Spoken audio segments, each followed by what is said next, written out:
नमस्कार दोस्तों, पढ़ो इंडिया में आपका स्वागत है। योगी आदित्यनाथ के हाथ में दोबारा उत्तर प्रदेश की बागडोर आ गई है। बाबा के दोबारा सीएम पद की शपथ लेते ही उत्तर प्रदेश विधानसभा से जुड़े कई रिकॉर्ड टूट जाएंगे।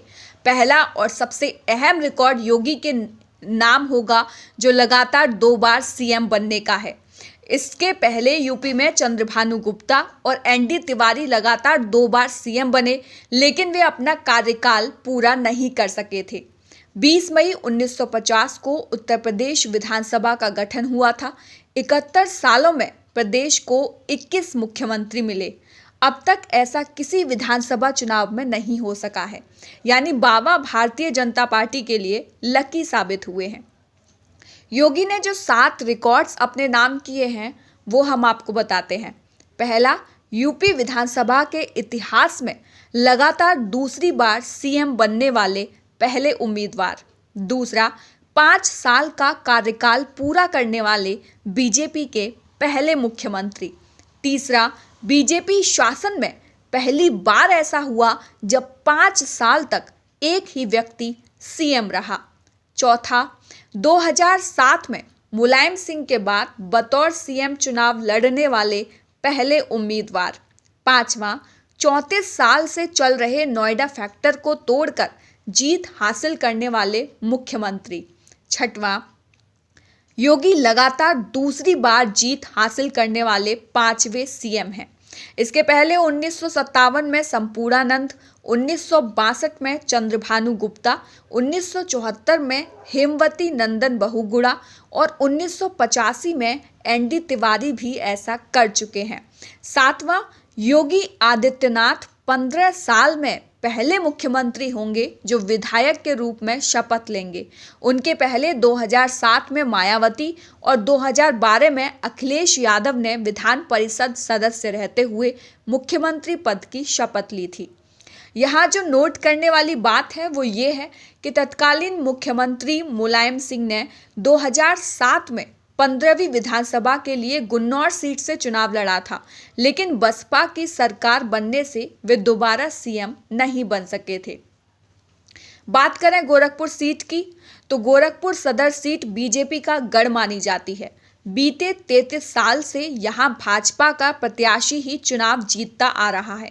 गोरखपुर सदर सीट पर फिलहाल 4,53,662 वोटर्स हैं। यहां योगी के प्रतिद्वंदियों में सुभावती शुक्ला, जो कि समाजवादी पार्टी से थी, ख्वाजा शमसुद्दीन, जो कि बसपा से थे, और चंद्रशेखर आजाद, जो कि भीम आर्मी से थे, रहे।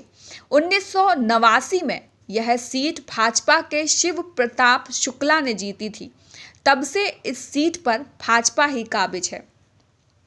अगर हम यूपी में भारतीय जनता पार्टी के इतिहास की बात करें, तो उत्तर प्रदेश में बीजेपी ने 1997 से 2002 तक पहली बार 5 साल तक शासन किया, लेकिन इन 5 सालों में 3 मुख्यमंत्री भी बदले।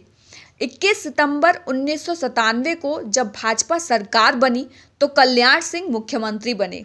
2 साल बाद सीएम का चेहरा बदलकर राम प्रकाश गुप्ता को कुर्सी दे दी गई।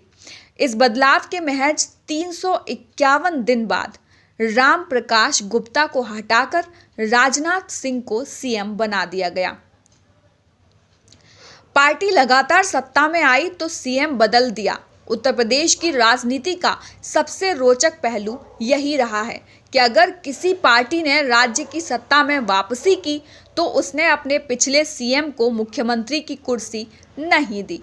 1950 से अप्रैल 1967 तक कांग्रेस की सरकार रही। कुर्सी की कहानी गोविंद वल्लभ पंत ने के 26 जनवरी 1950 को मुख्यमंत्री बनने से शुरू होकर 7 दिसंबर 1960 को चंद्रभानु गुप्ता के सीएम बनने तक पहुंची।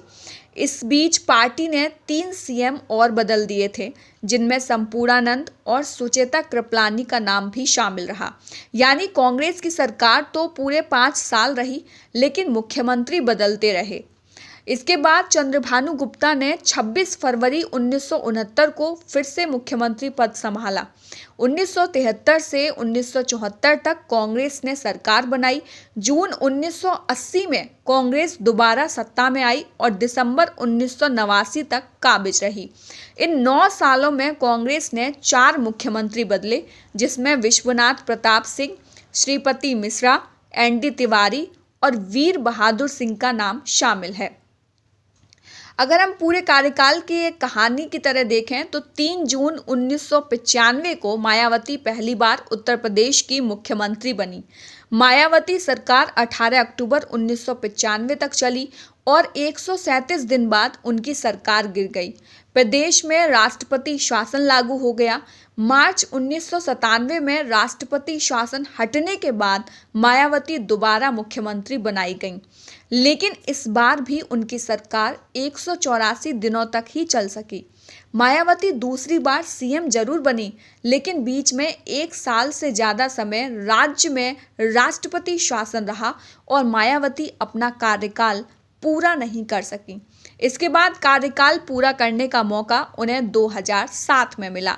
2012 में विधानसभा चुनाव में समाजवादी पार्टी की सरकार बनी और अखिलेश यादव मुख्यमंत्री बने। अखिलेश ने भी 5 साल का कार्यकाल पूरा किया।